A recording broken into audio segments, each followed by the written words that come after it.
Hi friends, welcome to Telugu bachelors kitchen. ఈరోజు మనం చేసుకునేది టమాటా పుదీనా చట్నీ విత్ పల్లీలు. సో ఫస్ట్ దీనికి ముందుగా నేను స్టవ్ వెలిగించుకొని బాండి పెట్టేసుకున్నాను. సో పల్లీలు వేయించేసుకొని పొట్టు తీసుకోవాలన్నమాట. సో నేను కావాల్సిన పల్లీలు కొంచెం ఎక్స్ట్రానే వేయించి పక్కన పెట్టుకుంటాను. ఇట్లా పొట్టు తీసేసి పెట్టుకున్న తర్వాత మనం మిగతా ప్రాసెస్ చూద్దాం. ఇంకోటి పల్లీలు బాగా వేగిపోయాయి. సో నేను స్టవ్ ఆఫ్ చేసేసి పల్లీల్ని నేను ఇంకా ప్లేట్లోకి తీసేసుకుంటున్నాను.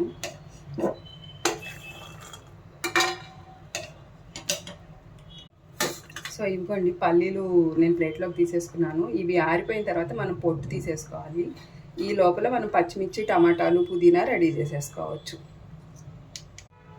ఓకే అండి, పల్లీలు వేగిపోయినాయి కాబట్టి నేను పచ్చిమిరపకాయలు వేయిస్తాను. ఫస్ట్ పచ్చిమిరపకాయలు పేలకుండా ఉండాలంటే ఇట్లా ఉత్తగా కాసేపు వేయించాలి, ఆయిల్ లేకుండా. ఆ తర్వాత ఆయిల్ వేసుకుంటే అవి చిందవు, మనకు కూడా ప్రాబ్లం ఉండదు.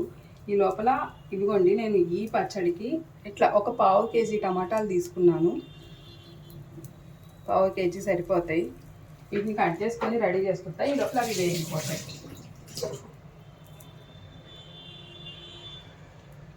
యాక్చువల్లీ ఈ చట్నీ మా ఫ్రెండ్ వాళ్ళ మదర్ చాలా బాగా చేస్తారు. చాలా బాగా అంటే చాలా బాగా.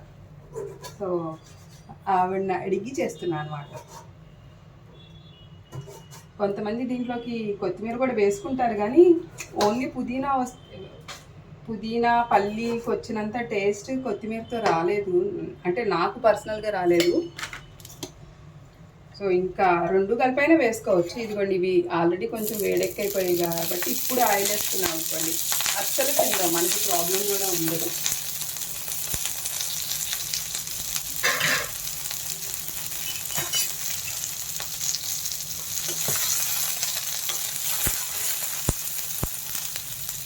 దాని తర్వాత మనం టమాటాలు, పుదీనా, చింతపండు కలిపి వేడి చేస్తే సరిపోతుంది. ఇంకా చూసుకుంటే పచ్చిమిర్చి ఆల్రెడీ వేగిపోయింది. సో దీంట్లోనే ఇంకొంచెం ఆయిల్ వేసి ఇదే బాండీలో టమాటాలు, చింతపండు ఒకటేసారి వేయించుకోవచ్చు.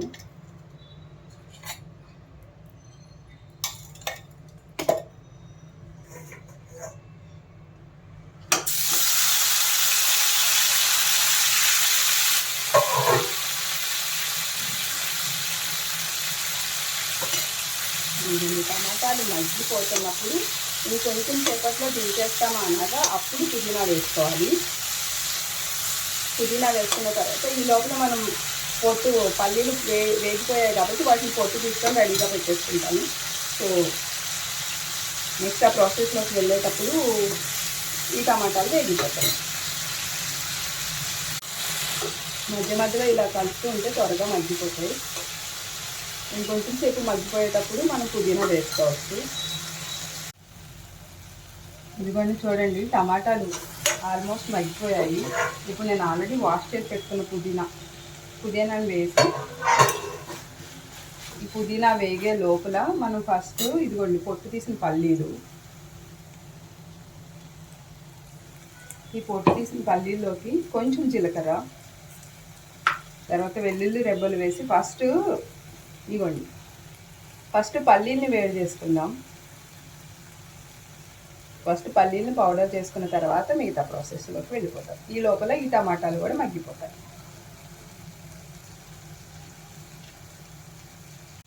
ఇవ్వండి, టమాటా ముక్కలు అయితే బాగా మగ్గిపోయాయి.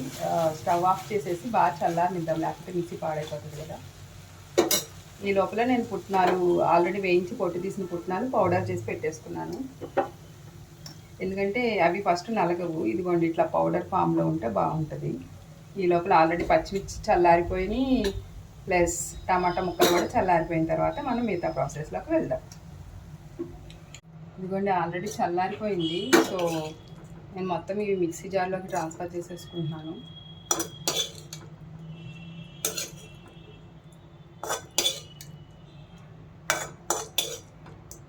దీనికి తాలింపు కూడా ఏం అవసరం లేదండి, ఒకవేళ మీ ఇష్టం.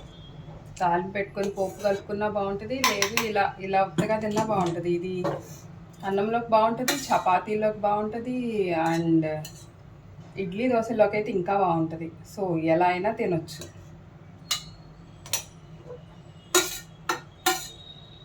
ఒకసారి మిక్సీ వేసేసుకొని మీకు చూపిస్తాను. ఉప్పు కూడా కలిపేసుకోండి. నేను ఆల్రెడీ జీలకర్ర వెల్లుల్లిపాయ వేసేసాను. ఉప్పు తర్వాత అయినా చూసుకోవచ్చు. ఒకసారి మీరైతే ఉప్పు చూసుకొని వేసుకోవచ్చు. ఇదిగోండి, ఇది నేను ఒకసారి మీకు మిక్సీలో వేసి చూపిస్తాను. ఇదిగోండి, చట్నీ చేసేసాము. చట్నీ అయితే చాలా బాగుంది. ఇదిగోండి, ఇట్లా కొంచెం ఎంత మెత్తగా చేసుకున్నా బాగుంటుంది. ఇది నేను చెప్పాను కదా, దేంట్లోకైనా పర్ఫెక్ట్గా ఉంటుంది. ఒకసారి మీరు కూడా ట్రై చేసి ఎలా వచ్చిందో చెప్పండి. ఇంకా దీంట్లో ఏమి యాడ్ చేయాలో చెప్పండి. Thank you for watching. చూడండి చట్నీ ఎంత బాగుందో. సో నేనైతే దోశలోకి తింటున్నా. మీరు దేంట్లోకి తింటారో చెప్పండి. దేంట్లోకైనా చాలా బాగుంటుంది.